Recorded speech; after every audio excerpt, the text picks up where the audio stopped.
to the First Unitarian Church of Hamilton. We welcome you here in the sanctuary, so I'm getting a wave stop from back there. It's not 10:30 yet. Oh. We're going to have the prelude. Gisela is going to do the prelude, and then, sorry, we're going to have a do-over. We're having a do-over, apparently. All right. We're going to have a do-over. Okay. It's on theme with our service today. Absolutely.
Thanks, Gisela.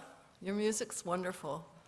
We could listen to it for the whole service, but I believe now it's time to begin, despite the haunted clock over there and whatever it's not telling us.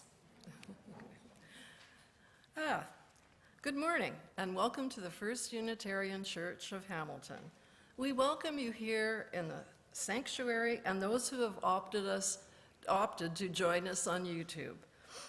The online folks are muted, and I would ask people in the sanctuary to do the same.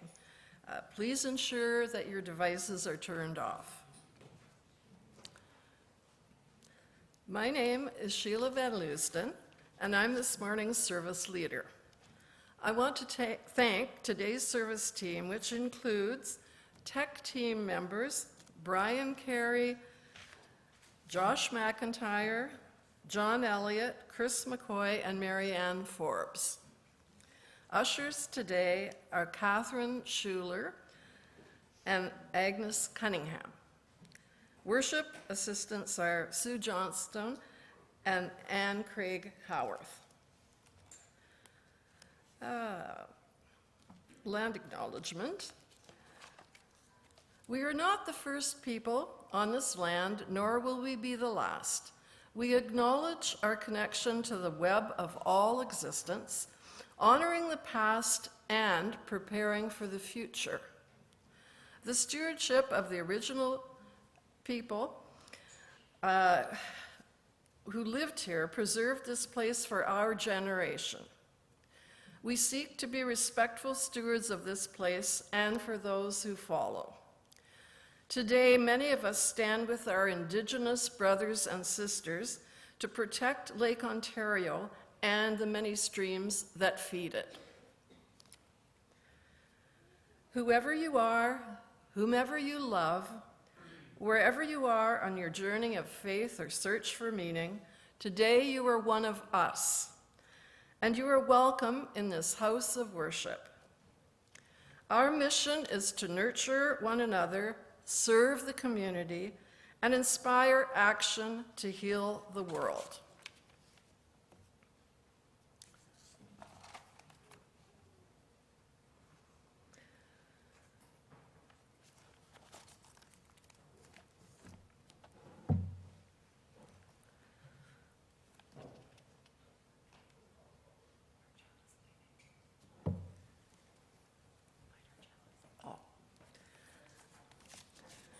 Right. Each time we gather, we light a chalice. It reminds us that we are entering sacred space and our time together. It reminds us of our connection to Unitarian Universalists all over the world. Please join me in our chalice lighting words. May this flame be our light of friendship and love. Our opening hymn for today is Spirit of Life, hymn 1, 2, 3.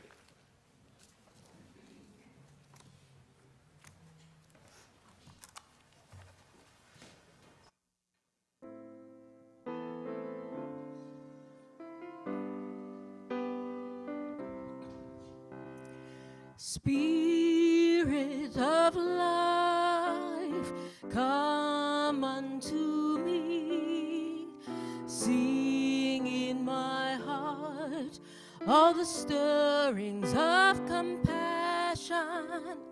Blow in the wind, rise in the sea, move in thy hand, giving life the shape of justice. Roots hold me close, wings set me free. Spirit of life, come to me, come to me. Spirit of life, come unto me. Sing in my heart all the stirrings of compassion.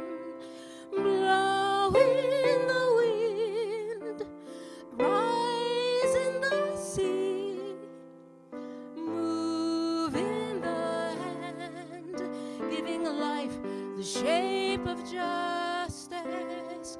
Roots hold me close, wings set me free. Spirit of life, come to me, come to me.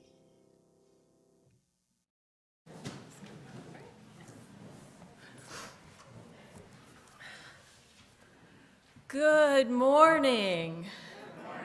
We have not sung that in a good little bit. Feels good to sing that tune again. It's good to be here. My name is Reverend Jamie Boyce. My pronouns are she, her, and I serve as this congregation's interim minister. In that role, I journey with this community as they prepare to call their next settled minister. Interim ministry is a time of liminality, time of change, reckoning, and discovery. It's an opportunity to grow in ways of being that strengthen and nurture relationships, commitments, and covenants.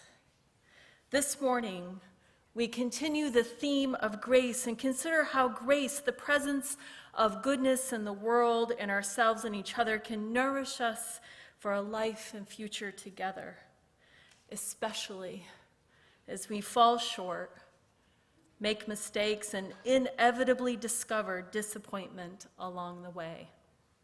My question this morning is, how can we fumble gracefully through life? welcome. Welcome to this holy place of belonging. Welcome to this place of love. Welcome to this place where we gather to celebrate this glorious day, even though it's snowing a little bit. It's still glorious. If you're joining us online, I invite you to offer a note of welcome in the chat. And for those gathered here in our sanctuary, I invite you to greet and welcome your neighbors as we prepare for the day ahead.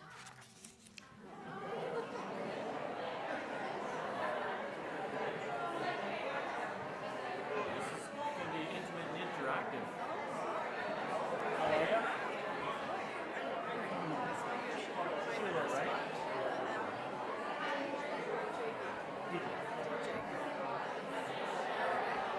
Somebody's rocking the tea.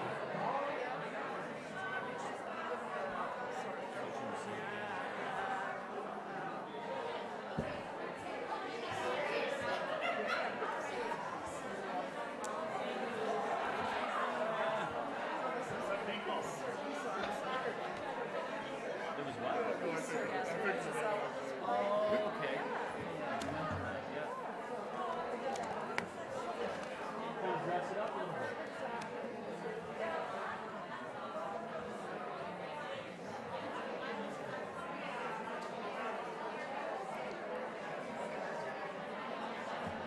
I could let you talk all the hour, but, probably should call you back.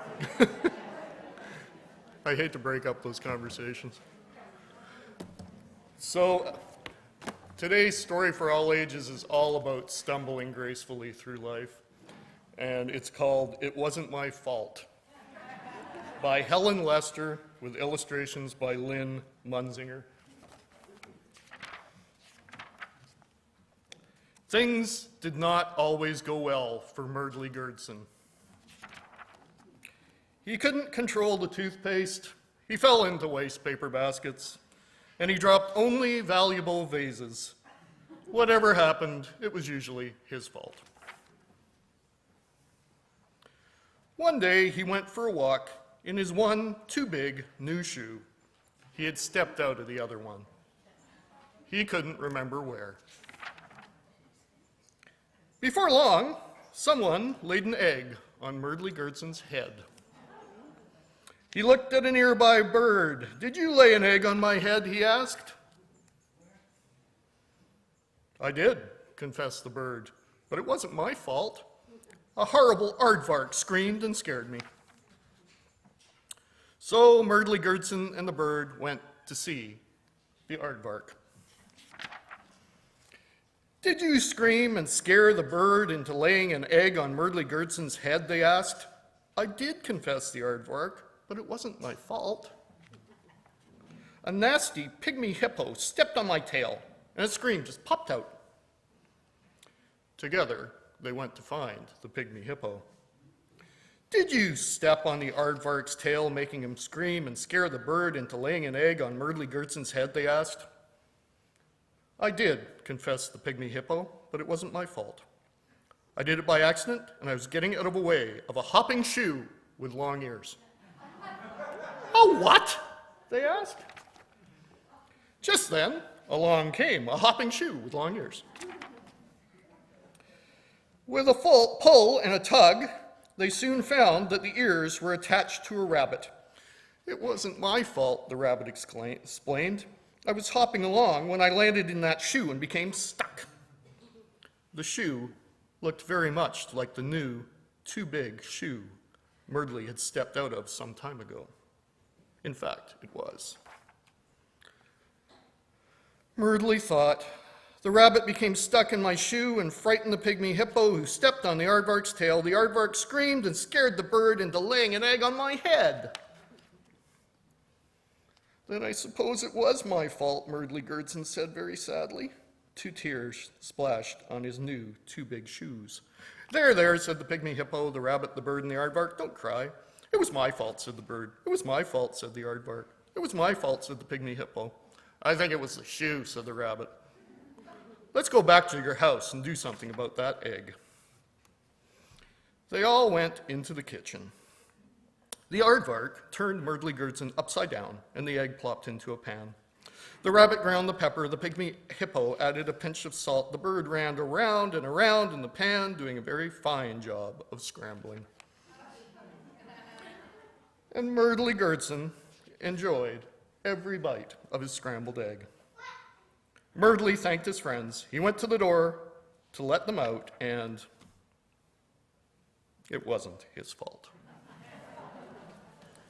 Today in CYRE, we are going to start creating for our upcoming holiday service the UU Mystery Machine.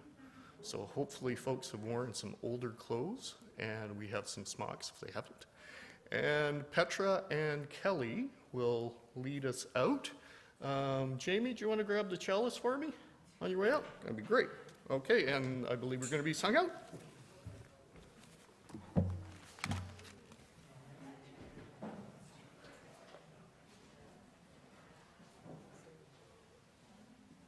As you go, may joy surround you. As you go, go in peace. Know our love is with you always. As you go, as you go.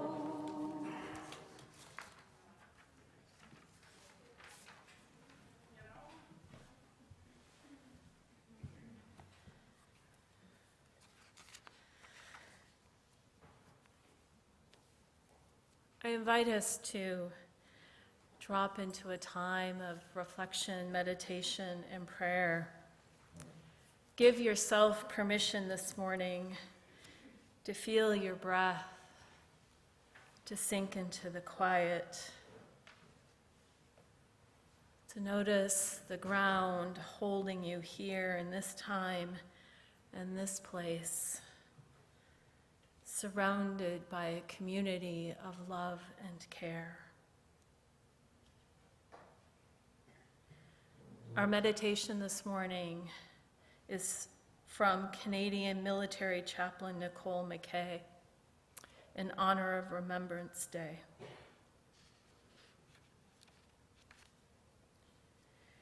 We gather to remember those who could not grow old, and those forced to grow old long before their time.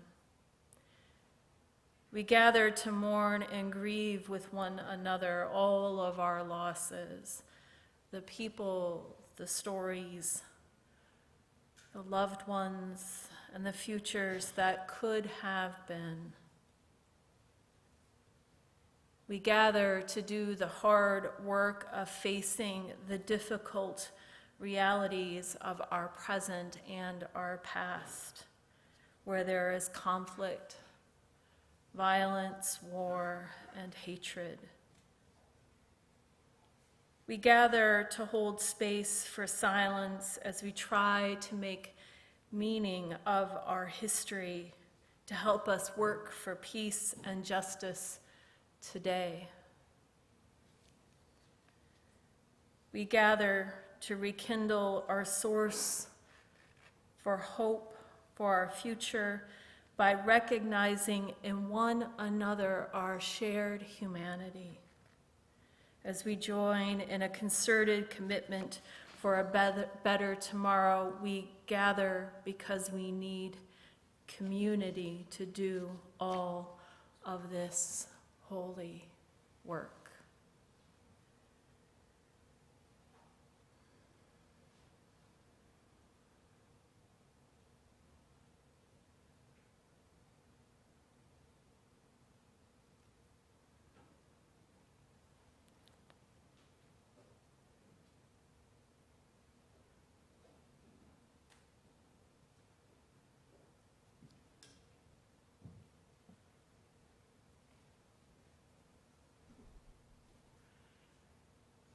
As you feel called, I invite you to come forward and light a candle of remembrance, a candle of joy, a candle of sorrow, as we drift into this beautiful music.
May the light of these remembrances gathered in these flames illuminate the light of love in our hearts.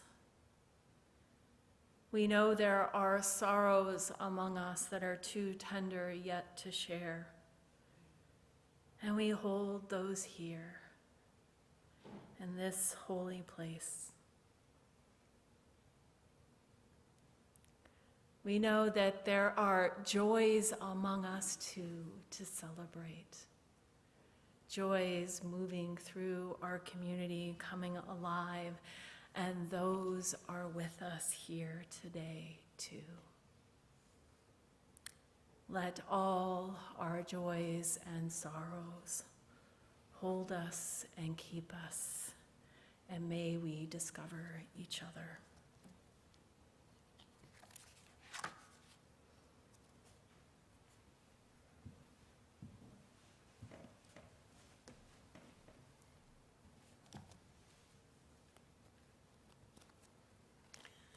Today's reading is by German-American philosopher and theologian Paul Tillich, considered to be one of the greatest thinkers of the 20th century. Grace strikes us when we are in great pain and restlessness. It strikes us when we walk through the dark valley of a meaningless and empty life. It strikes us when we feel our separation deeper than usual. It strikes us when year after year, the longed-for perfection of life does not appear. Sometimes at that moment, a wave of light breaks through and into our darkness. If that happens, we experience grace. After such an experience, we may not be better than before, but everything is transformed.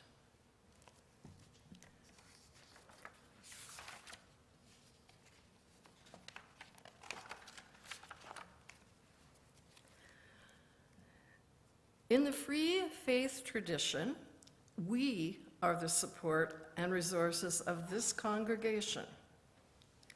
Our gifts and donations sustain the many ministries of this church, a community we have chosen to join and support.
Your gifts in support of our ministries to one another and to the community are appreciated.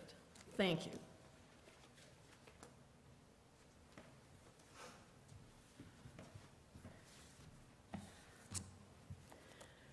So I have a confession to start my talk with today.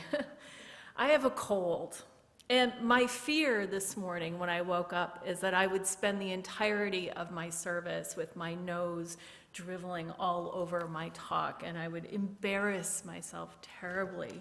But I wore the right sweater because I can keep my Kleenex tucked inside my sweater. So all is well, all will be well.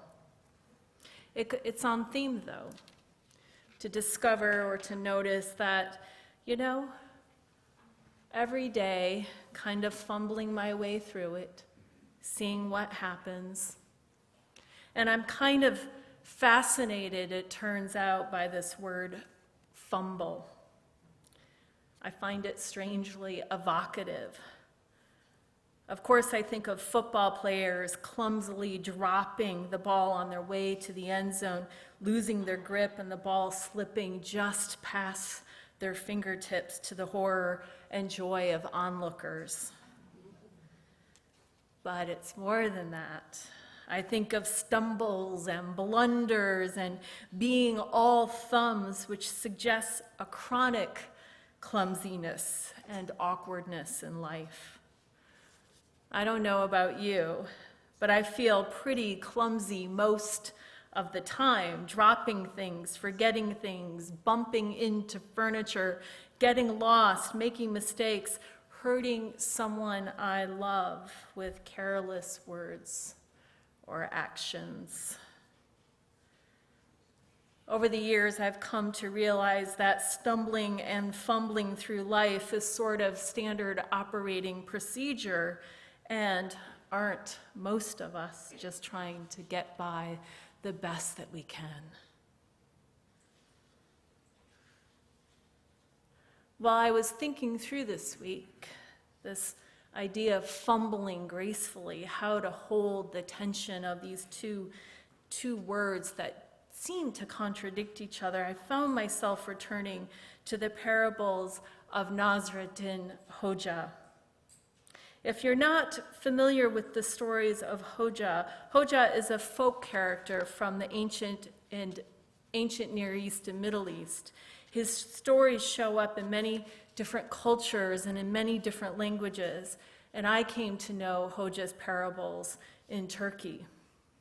His name, Hoja, means teacher, and it functions ironically as Hoja is a bit of a clumsy and awkward fellow, often distracted, confused, and misguided. Hoja's teachings and insights are always almost accidental, arising out of his own misunderstandings or situations that he randomly stumbles into or creates himself. Hoja stories are usually funny and deeply relatable. Hoja is someone everyone can relate to in his clumsiness and the silly situations he finds himself in. We all have parts of Hoja in ourselves. For example, I'll share a story with you. In this story, we see Hoja making a rather silly and harmless mistake, but finding satisfaction in his misunderstanding. This parable is called Restoring the Moon. One night, the Hoja looked into his well and saw the reflection of the full moon.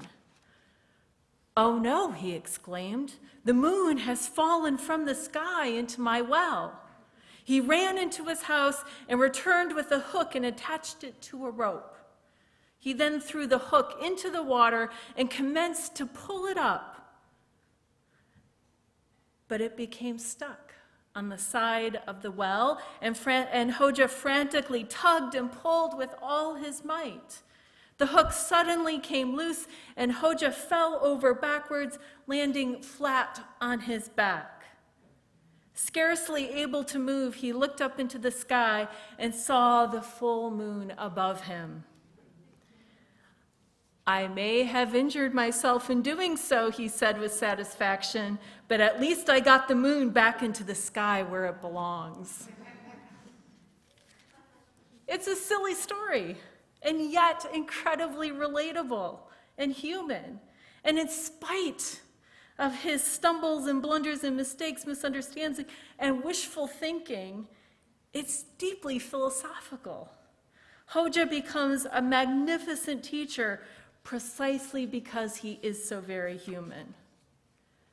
I love Hoja stories, and over the years have found great humor and comfort in knowing that Hoja, like me, like all of us perhaps, is doing his very best to make sense of life, which is abundantly confusing. Aren't most of us shuffling through, doing the best we can? Finding ourselves in situations we didn't imagine, adrift in misunderstandings, making amends for mistakes as we learn better and learn to do better. Sometimes all of this is very comical, and Hoja is a great reminder of the levity of life. Even in serious moments, a light of wisdom breaks through and shines upon an essential and universal truth. Wisdom is all around us. Last week, we talked about grace as the desire for goodness that exists in the world, exists in each of us, and exists in our communities.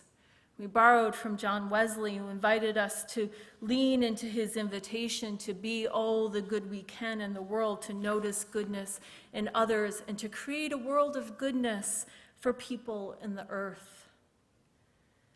What we didn't necessarily get to is how messy life is and how slippery goodness might be, sometimes just out of our reach, especially as we were all fumbling our way through the full catastrophe of living, as mindfulness teacher Jon Kabat-Zinn named his book, Full Catastrophe Living, using the wisdom of your body and mind to face stress, pain, and illness.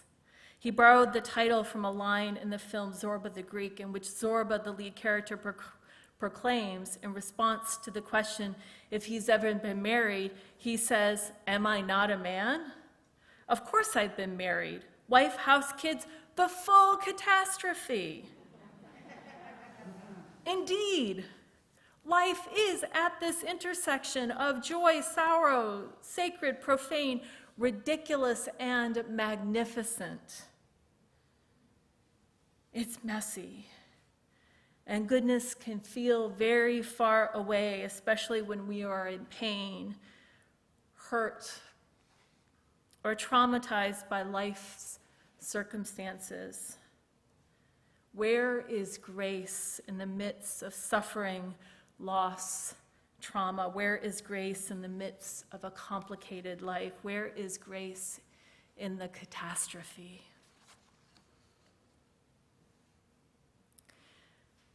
Our reading today, which I'm so grateful Sheila chose for us, is from white systemic theologian Paul Tillich, who was born in 1886 in Germany and was deeply influenced by his time as a military chaplain in World War I. Later, he was exiled from Germany during the rise of the Nazis when he was barred from teaching. He fled to the US and began his teaching career at Union Theological Seminary in New York City, and later taught at Harvard and the University of Chicago. Tillich's personal encounters with war and fascism are helpful as background as we consider his suggestion that grace shows up, striking us with revelation. Here are Tillich's words once again. Grace strikes us when we are in great pain and restlessness. It strikes us when we walk through the dark valley of meaningless and an empty life. It strikes us when we feel our separation is deeper than usual. It strikes us when year after year the longed for perfection of life does not appear. Sometimes at that moment, a wave of light breaks through into our darkness. If that happens, we experience grace. After such an experience, we may not be better than before, but everything is transformed. Grace for Tillich is an event of revelation that disrupts the ordinary, pierces through suffering and alienation, hits us when we are overcome with disappointment. It transforms the world while not always making it better. Suffering and evil may yet persist as a collective force that shapes the world, but grace pierces through. And we should, as we hear this reading again, complicate Tillich on his theology of darkness as he presents it here. He fails to recognize that darkness is also a regenerative source, a creative place in which the world is alive in a womb of possibility and hope. And light is not always innocent and redemptive. Perhaps Tillich is suggesting that grace is an invitation to hold ambiguity and complexity in our lives, in the world, and with each other. We are ultimately clumsy critters, finding our way through, holding fast to our values, commitments, and relationships, holding fast to love, offering gratitude for our ancestors, family, and friends, and communities of care, searching for security and stability in a frightening world.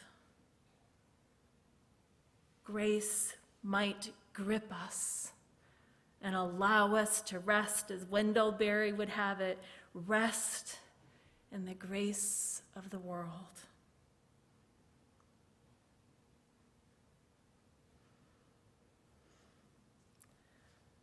Which returns us to Hoja, our teacher.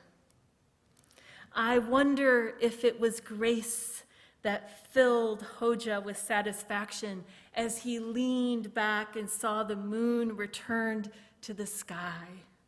The world returned to an order of transcendent goodness and holiness, and he found his place in the scheme of things once again.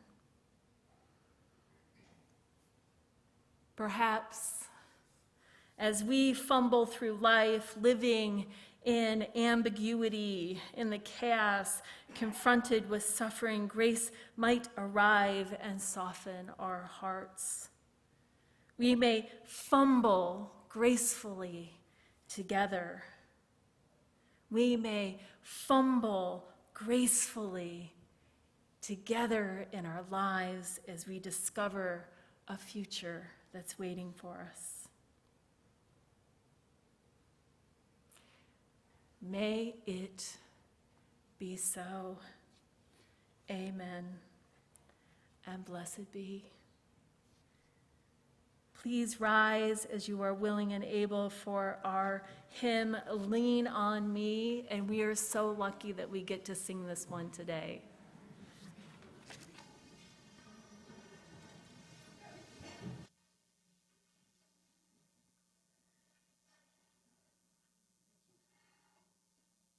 If at some point in this song you feel inclined to clap,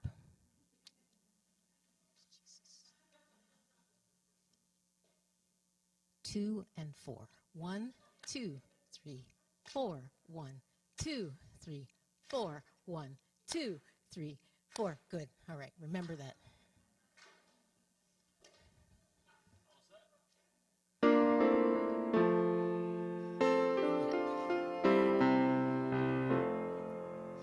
Sometimes in our lives, we all have pain, we all have sorrow,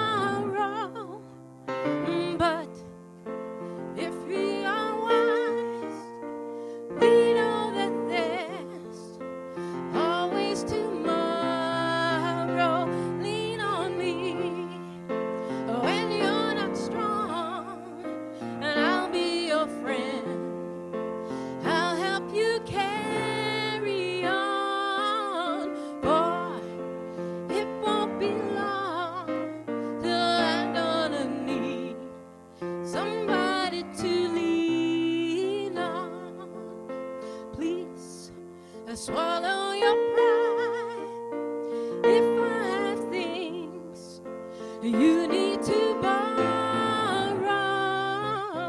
Oh, and I feel those of your needs that you won't let show. Lean on me when you're not strong, and I'll be your friend. I'll help you carry on, for it won't be long till I'm gonna need somebody to lean on. If there is a load you have to bear that you can't carry, I'm right up the road. I'll share your load if you just call me. Lean on me when you're not strong, and I'll be your friend. I'll help you carry on, for it won't be long till I'm gonna need somebody to lean on. Just call on me, brother, when you need a hand. We all need somebody to lean on. I just might have a problem that you'll understand.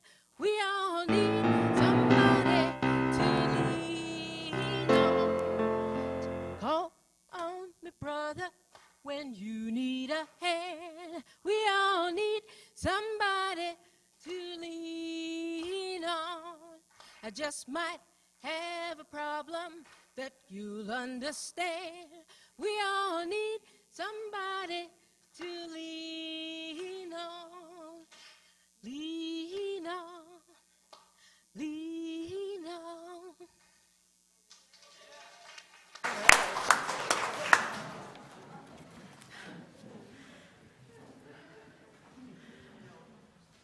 Go, beloved, secure in the knowledge that grace is holding you in the sea of life, holding you and keeping you, ready for you to notice it, ready for you to be struck by its beauty.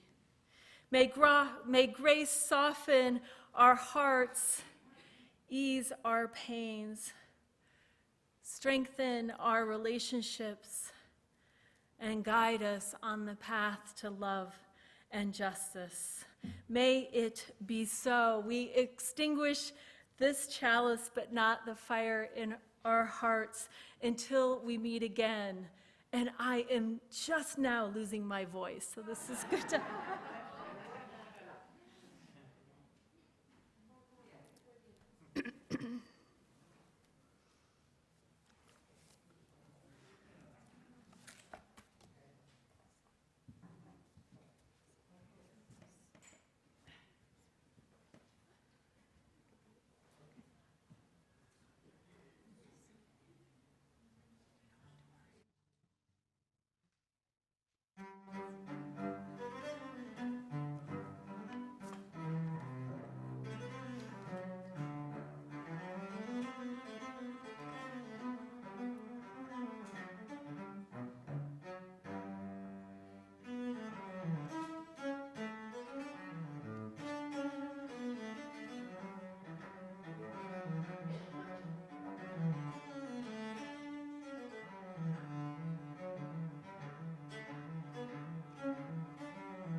so much, Gisela.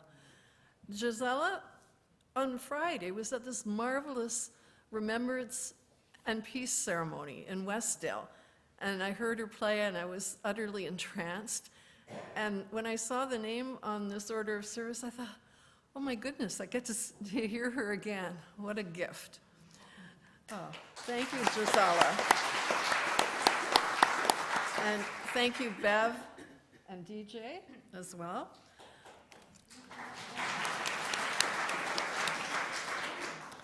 And there are 3 announcements for today. The first one being 6-minute memoir. Last night we held our latest 6-minute memoir in support of our church and the Eva Rothwell Center. I hope you didn't miss out on this great evening of storytelling. A heartfelt thank to host Ann Bokma and to the 12 speakers who shared with us and behind-the-scene team who put it together.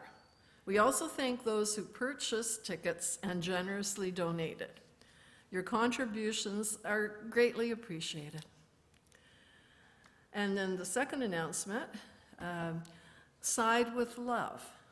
Friday, November 18th is Transgender Day of Remembrance. 2022 has been another deadly year for transgender and non-binary people. The barrage of anti-trans legislation that has been levied against the trans non-binary community, along with a culture of hate that is harming our children, is directly responsible for these senseless killings and the dangers the trans community faces on a daily basis. They need the protection of all the people and creatures that can offer this protection.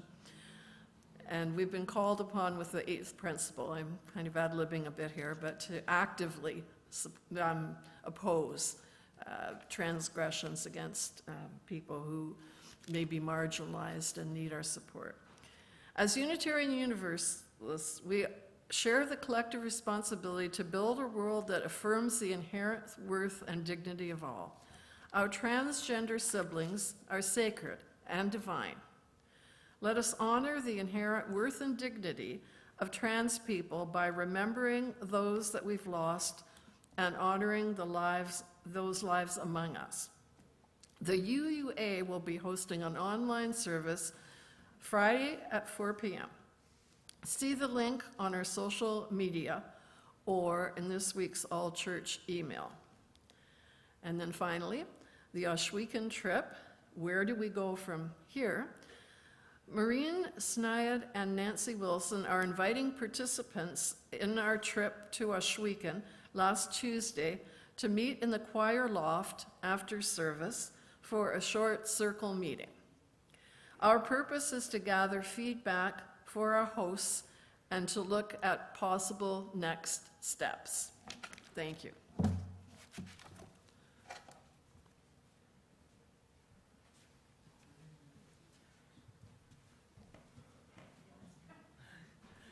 This is one of those fantastically awkward moments I just talked about.